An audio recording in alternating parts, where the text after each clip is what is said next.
Una de las controversias de fin de año ha sido la medición de la pobreza.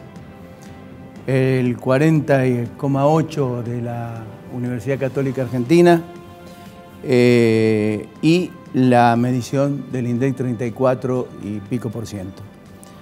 También que una medición tiene, digamos, reúne todo el año, pero aquí hay un dato significativo en donde, además del índice, se metió la política. Es decir, desde Juntos por el Cambio se dijo de que aquí tenía mucho que ver la decisión de Francisco, el Papa, en que la medición diera suficientemente alta como para, de alguna manera, culminar el desastre del gobierno de Mauricio Macri. Está con nosotros alguien que sabe mucho del tema, es especialista en el tema. Además, ha trabajado en lugares donde la pobreza es realmente importante. Es Alfredo Esclaret Curuchet, que es el titular de CIPES. ¿Cómo te va, Alfredo? ¿Qué tal? Bueno, ¿cómo se mide esto? A ver, explícame, porque uno te da una explicación, otro te da otra. Yo quiero la tuya. Bueno, a ver, hay distintas formas de medir la pobreza e incluso digo, para que se entienda, si uno dice, bueno, la canasta básica total hoy está en 37.500 pesos, pero bueno, como hemos visto con este proyecto, tiene este nombre raro, Zielinski, ¿no? Sí. En donde investigadores del CONICET han demostrado que comiendo la canasta, 6 kilos. Claro, y que realmente uno podría decir, bueno, entonces en realidad 37 no debería ser 37, quizás debería ser 45, ¿no? Con lo cual también subiría el nivel de pobreza, ¿no? Claro. Yo creo que acá, digamos, a ver, partamos de la base que no tengo ningún elemento para creer de que la UCA o Salvia tenga una intencionalidad política. Esto lo dijo Juntos por el Cambio. O por lo menos de que siguen una metodología, que uno puede criticar la metodología, pero siguen una metodología que la vienen haciendo del mismo modo hace años, ¿no? Sí, cuando dio parecido nunca dijeron nada. Claro. Entonces, el punto acá es entender para qué sirven las estadísticas de pobreza y entender de que distintas metodologías o distintas formas de medir, porque incluso está la pobreza por ingreso, que es lo que mide el INDEC, después está la pobreza multidimensional, que mide otras cuestiones como acceso a la salud, a la educación, etc. Todas estas medidas nos dicen algo de la pobreza y por ende no hay una que es mejor que otra. Y en realidad lo importante no es tanto mirar el nivel, sino ver cómo evoluciona, ¿no? Sí. Entonces, no tiene mucho sentido quedarse discutiendo de si el INDEC dijo 35 y la UCA dijo 40, por qué hay estos 5 puntos de diferencia o no. Sino lo importante es mirar, bueno, a ver cómo fue evolucionando. La UCA que hoy dice 40 o que después lo bajó porque hubo nueva información que hicieron que tuvieran que revisar su estimación, que es algo totalmente normal, lo hacen todos los economistas o digamos, consultores cuando hacen alguna estimación de alguna variable y bueno, y llega nueva información, bueno, tenés que revisar, son estimaciones, ¿no? Pero digamos, el punto es ir viendo cómo ha ido evolucionando estos distintos indicadores y eso creo que es lo importante de estas medidas de pobreza. Y en ese sentido, lo que está clarísimo, o sea, lo que no se puede discutir, es que en estos 4 años del gobierno de Cambiemos, la pobreza aumentó y aumentó fuertemente. O sea que después, si aumentó del 27% al 35% o del 30% al 40%, eso es un detalle. Digo, no estoy minimizando que necesitamos medir muy bien esto. En ese porcentaje hay ciudadanos. Exacto, y eso aumentó. Y el segundo punto, o sea, aumentó, no hay ninguna discusión. Y aumentó por las malas políticas macroeconómicas que llevó adelante. O sea, acá eso creo que no lo podemos, o sea, no se discute. ¿No? Ni siquiera se discute. El otro tema que también me parece que espero que podamos salir de esta discusión es, digo, que es una discusión un poco eterna y que, digamos, la culpa, bueno, desde que empezaste a intervenir el INDEC, obviamente que se genera esta discusión, ¿no? O sea, no es solamente, digamos, en este caso fue el gobierno saliente de Cambiemos, pero digo, la mentira del INDEC estaba con Moreno, ¿no? Así es.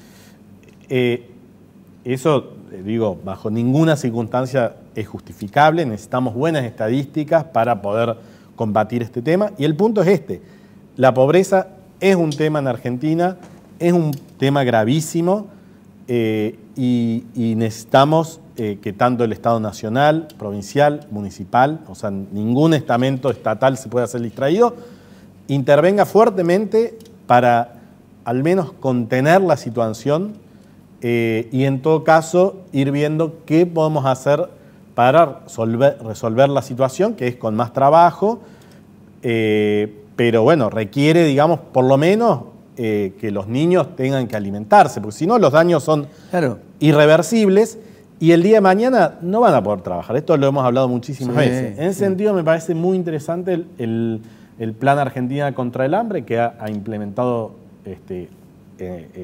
hace 2 días, creo que se anunció. Claro, que se han empezado a repartir ciertas tarjetas con fondos para familias. Ahora se anunció también de que ya la semana que viene se va a seguir, digamos, implementando este programa en Buenos Aires.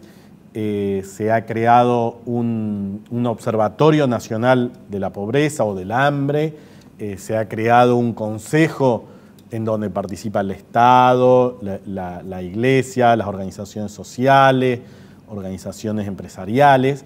Me parece que esto está muy interesante porque le da institucionalidad a esta discusión de la pobreza en Argentina y me parece que pone, digamos, en el tapete de que este es un problema y más allá de las discusiones de estadística, no podemos quedarnos solamente en la discusión estadística, sino que acá hay argentinos y argentinas que efectivamente pasan hambre y necesitamos alimentarlos. O sea, si ahora, no los alimentamos, lo que estamos generando es un problema aún mayor para el futuro, porque claramente, digo, ¿cómo vamos a darle trabajo a todos esos niños en el futuro? ¿Qué tipo de trabajo van a tener? Te pregunto, digo, con un proceso inflacionario como el que hay, o como el que cierre, y lo comentaba recién Vanessa Ruiz, 54%, casi 55%, con 4,07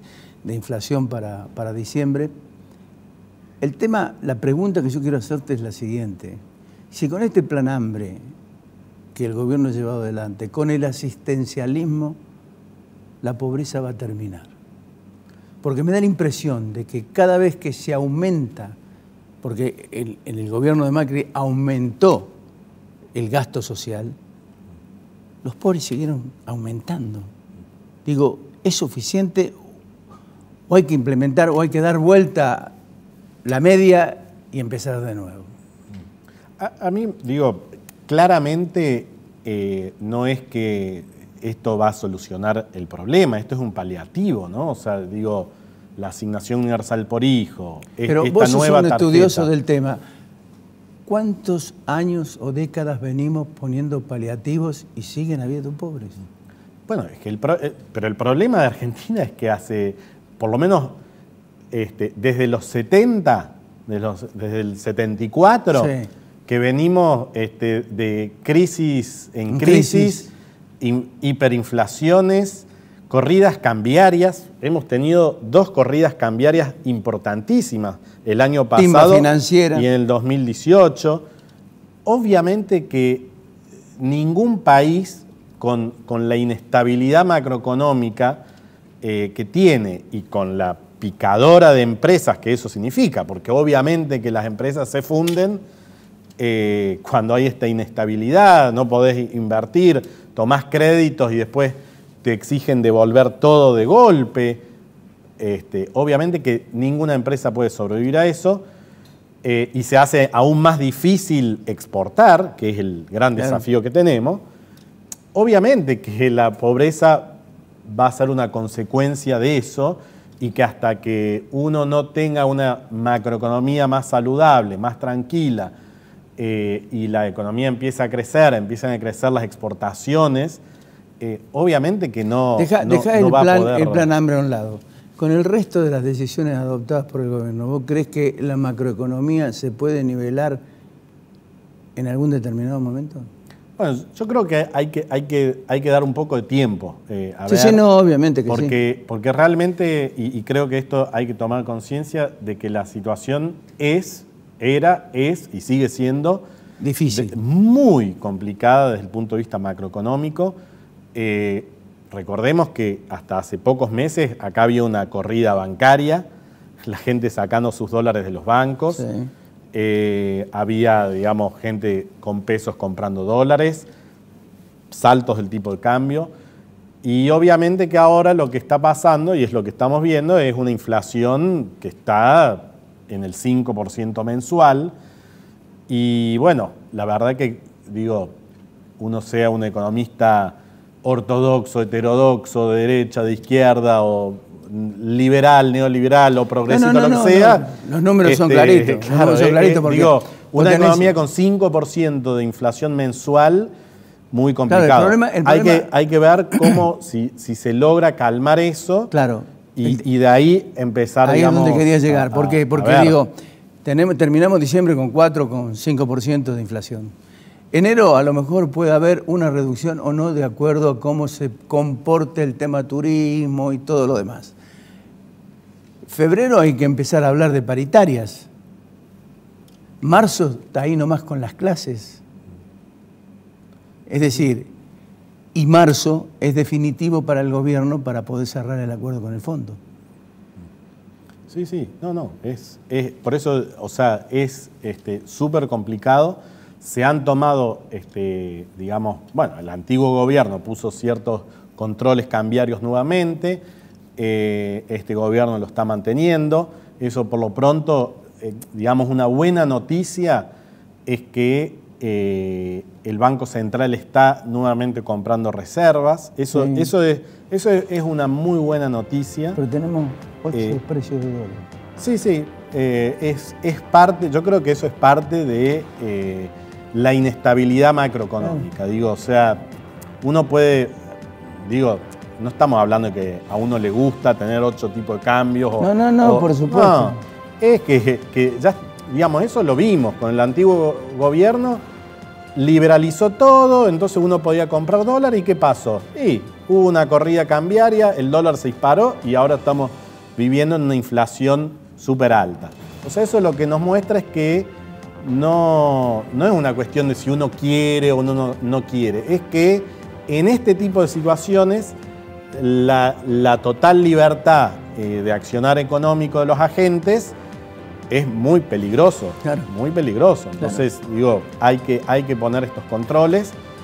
Esperemos que a medida que pase el tiempo se irán, digamos, desandando, pero está claro de que no, en esta situación hay que tomar medidas que no son simpáticas, o sea, para nada, pero que son necesarias, digamos, y en la medida en que se vaya tranquilizando la situación, ir viendo muy inteligentemente, no como el antiguo gobierno, que dejó que entraran los fondos buitres, ¿no? O sea, estos fondos especulativos de corto plazo que hacen su ganancia y después se van y te dejan el país patas para arriba. Eso es lo que estamos viviendo hoy, ¿no? O sea, estas son las consecuencias. Entonces, hay que tener cuidado con estos discursos de decir, me estás poniendo el control.